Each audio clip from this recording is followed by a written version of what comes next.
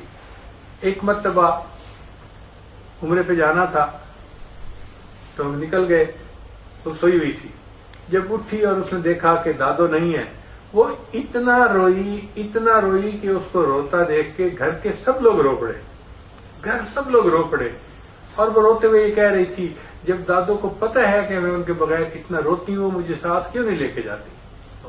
وہ 2 سال کی چھوٹی سی بچی تھی اور سمجھ میں نہیں پاتی تھی کہ بھئی یہ سفر تو رہتا ہی ہے زندگی میں انسان کے.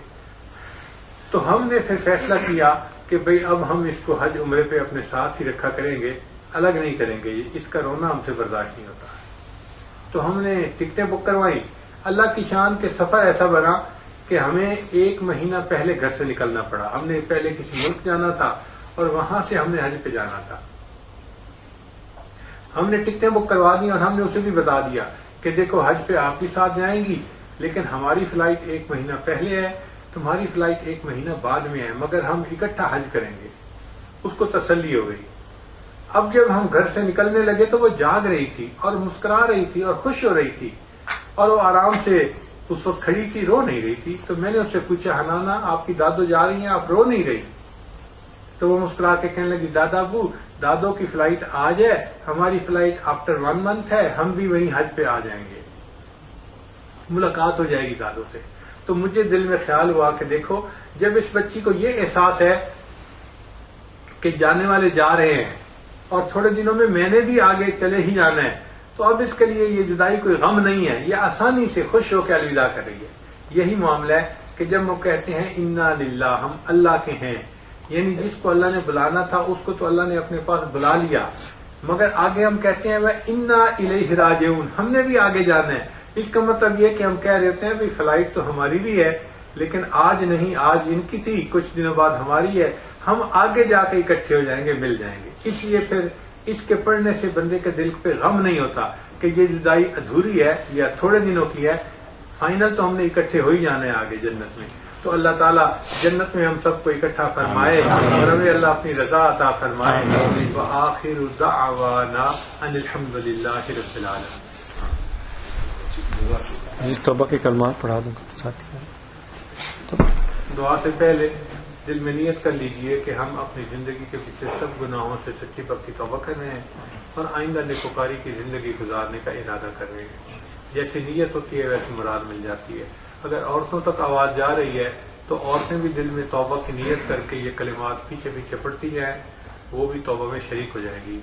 پڑھیے بسم اللہ الرحمن الرحیم. بسم اللہ الرحمن الرحیم. لا الہ الا اللہ، لا الہ الا اللہ، محمد الرسول اللہ. محمد رسول اللہ. آمنت باللہ آمنت باللہ وملائکتہ وملائکتہ وکتبہ وکتبہ ورسلہ ورسلہ والیوم الآخر والیوم الآخر والقدر خیرہ والقدر خیرہ وشرہ وشرہ من اللہ تعالی من اللہ تعالی والبعث والبعث بعد الموت. بعد الموت. آمنت باللہ آمنت باللہ کما ہوا کما ہوا بأسمائہ بأسمائہ وصفاتہ وصفاتہ وقبلت وقبلت جميع جميع أحكامه أحكامه إقرار باللسان إقرار باللسان وتصديق بالقلب. وتصديق بالقلب. أشهد أن لا إله أشهد أن لا إله إلا الله إلا الله وأشهد وأشهد